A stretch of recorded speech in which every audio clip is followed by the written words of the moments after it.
Welcome back, capital F football fans, to the O&O Sports YouTube channel. Today, we are looking at my top 10 ACC teams for this upcoming season and what to expect from each team this year. Before we get into it, be sure to follow us on our social medias. Links to those in the description below. We have the full list of ACC teams from 1 to 17, their records, how well they're going to do already there. Be sure to check that out. And as always, be sure to like and subscribe if you do enjoy the video. And with that, let's jump into it, starting with number 10, the NC State Wolfpack. We have them graded at an 86 overall, a B. Last year went 6-7, 3-5 in conference, which was good for 11th in the ACC. This year we have them at 10 with a 6-6 record, 4-4 in the conference. And the Wolfpack start and end their year on a 2-game home stretch. I think 4 out of their 6 wins could come in that time frame. In between them, they're at Duke, at home versus Virginia Tech, at Notre Dame, at Pitt,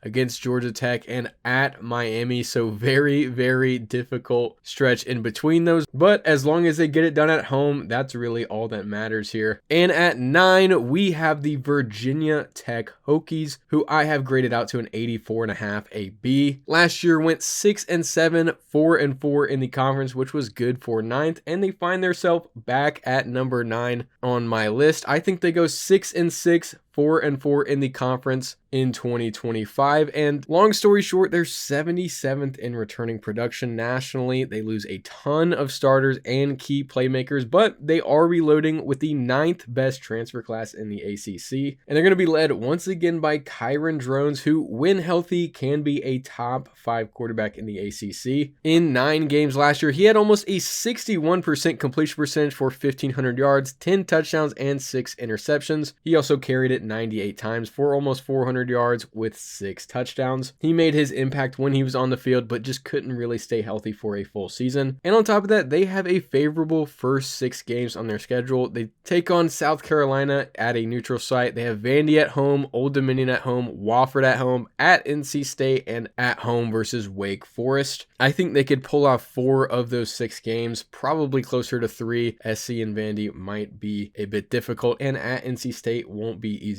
either. And at 8, we have the Pitt Panthers, who we have graded out to an 87.5, a B+. Last year went 7-6, 3-5 in conference play, and ranked 10th overall in the ACC. This year, more of the same. 7-5 is my prediction, 5-3 in the conference, which brings them up to number 8. They're 27th in returning production, which is 4th in the ACC, and they have 8 home games this year: Duquesne, Central Michigan, Louisville, Boston College, NC State, Stanford, Notre Dame, and Miami. And I think there's easily 5 wins in there. Got to be able to get it done at home, which I think they're more than capable of doing this year, especially with their running back Desmond Reed, 184 carries for 960 yards, 5 touchdowns. But let me not stop there. 52 receptions, 579 yards, and 4 touchdowns. He's both the lead returning rusher and receiver on this team, so safe to say he's a big impact player. And on the other side, just as big of an impact was linebacker Kyle Lewis, 45 solo tackles, 15.5 tackles for loss, 7 sacks, 9 quarterback pressures, a forced fumble, 4 interceptions, and a touchdown. He was everywhere last year, and he's going to be everywhere once again. And at 7, it is the SMU Mustangs, who I have graded out at an 87, a high B. Last year went 11-3, 8-0 in the conference, notably in their first year in the conference, and were first overall in terms of conference record. This year, I have them taking a slight step back at 8-4 with a 5-3 conference record. They retain Kevin Jennings, their quarterback, but they lose a majority of his weapons from last year: Brashard Smith, Roderick Daniels, and Keyshawn Smith, to name a few. And they also lose key defensive starters in Elijah Roberts, Ahmad Walker, and Kobe Wilson. But it is not all bad for the Mustangs. They also have 8 home games, which will be Eastern Tennessee A&M, Baylor, Syracuse, Stanford, Miami, Boston College, and Louisville. And And like Pitt, I think there is easily 5 wins scattered amongst those teams. And at 6, we have the Florida State Seminoles. It is getting controversial in here. I have them at an 87.5, a B+.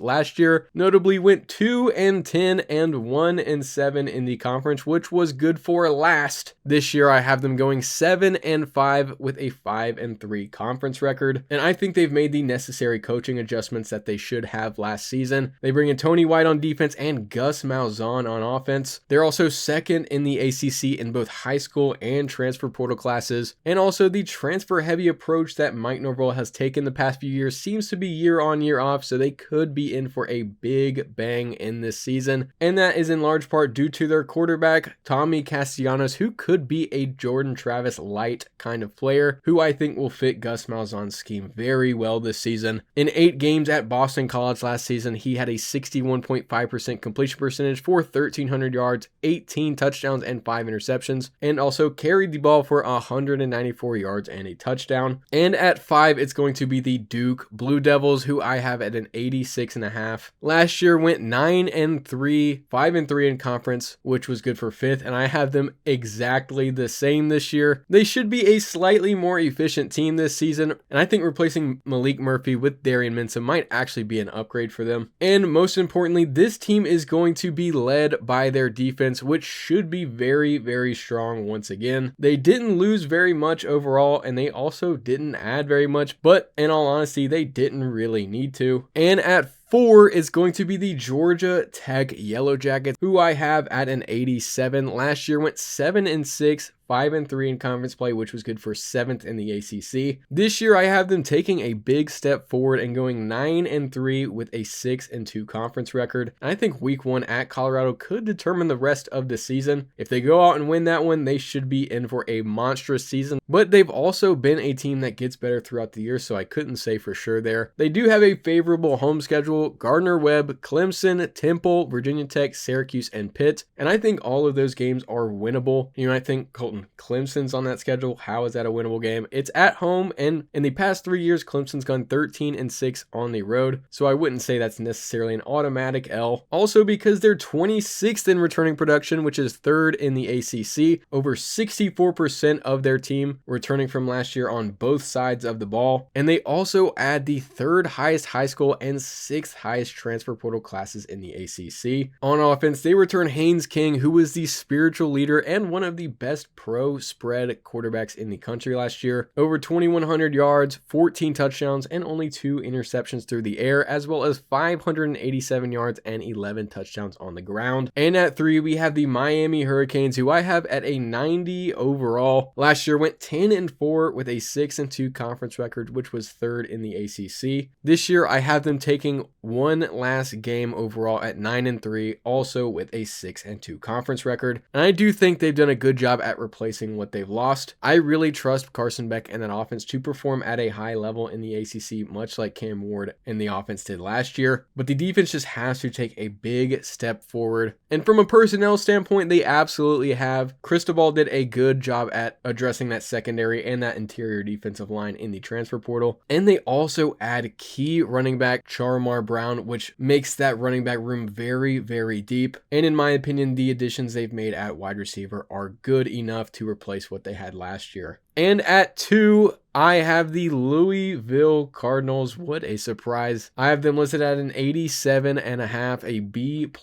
Last year went 9-4 with a 5-3 conference record, which was good for 6th in the ACC. And this year I have them at 10-2 with a 6-2 conference record. And in my opinion, they have the best running back in the ACC with true sophomore Isaac Brown, and overall might have the best running back room in the conference. It is super deep. And they also bring in Miller Moss, who is a perfect replacement for Tyler Shuck. Should see an upswing in numbers now that he plays in an offense that better fits his style. And they also have a very, very underrated wide receiver room this year. Colin Lacey returns, who missed a lot of last year with injuries. Chris Bell also returns, and they portal in Dakari Collins. Overall, very good room, and they have a lot more guys that I just haven't mentioned. But they also do return a fairly average defense from last season. done, but they portal in much needed depth at every level, really the only thing they needed. And I think this unit takes a big step forward in Brom's third year and becomes probably closer to top 40, maybe even top 25.